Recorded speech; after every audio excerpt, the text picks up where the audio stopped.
ஒரு காலத்தில் வறுமையிலும் நேர்மையிலும் வாழ்ந்தவர் அலிபாபா. அவருடைய வேலை காட்டில் மரம் வெட்டி ஊருக்கு கொண்டு வந்து விற்பது. தினமும் குறைந்த வருமானத்தில் வாழ்ந்தாலும் மிகவும் நல்ல மனசுடையவராக இருந்தார்.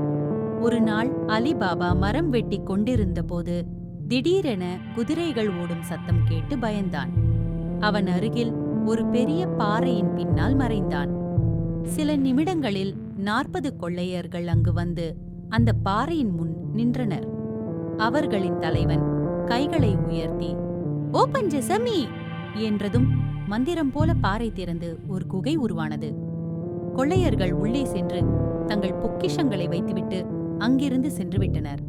அவர்கள் சென்றதும் அலிபாபா பயமும் ஆச்சரியமும் கலந்த மனதுடன் குகை அருகே சென்றான். அவனும் அதே வார்த்தையை சொன்னான், ஓபன் ஜஸ்மி.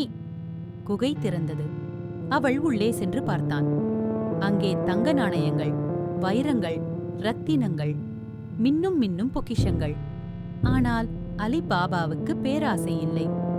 என் குடும்பம் வாழ்வதற்கு போதுமான அளவு மட்டும் என்று நினைத்து சிறிது பொக்கிஷம் மட்டும் எடுத்துக்கொண்டு வீட்டிற்கு திரும்பினான்.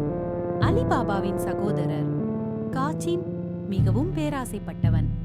அவன் ரகசியத்தை அறிந்ததும் குகைக்குள் நேராக ஓடிச் சென்றான். அவன் நிறைய பொக்கிஷங்களை எடுத்தான். ஆனால் வெளியே வரும்போது குகையை மூடும் அல்லது திறக்கும் மந்திரச் சொற்களை மறந்துவிட்டான். கொள்ளையர்கள் மீண்டும் குகைக்குள் வந்தபோது காசிம் அங்கே இருந்ததால் அவரை பிடித்துக் கொன்றனர்.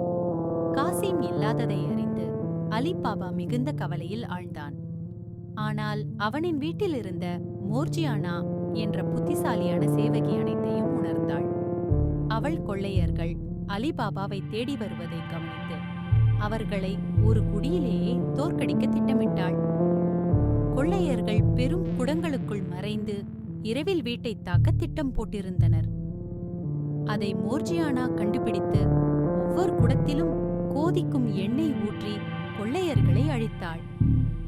இவ்வாறு அலிபாபாவின் உயிரைக் காக்க அவள் தன் அறிவையும் தைரியத்தையும் பயன்படுத்தினாள்.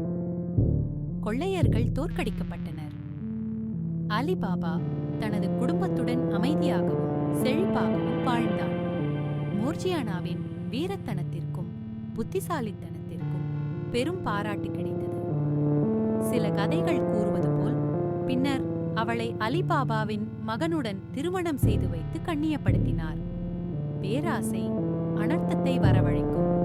நேர்மை, அறிவு, தைரியம் வாழ்வை காப்பாற்றும். துணிவுள்ள ஒருவரால் கூட பலரை காப்பாற்ற முடியும்.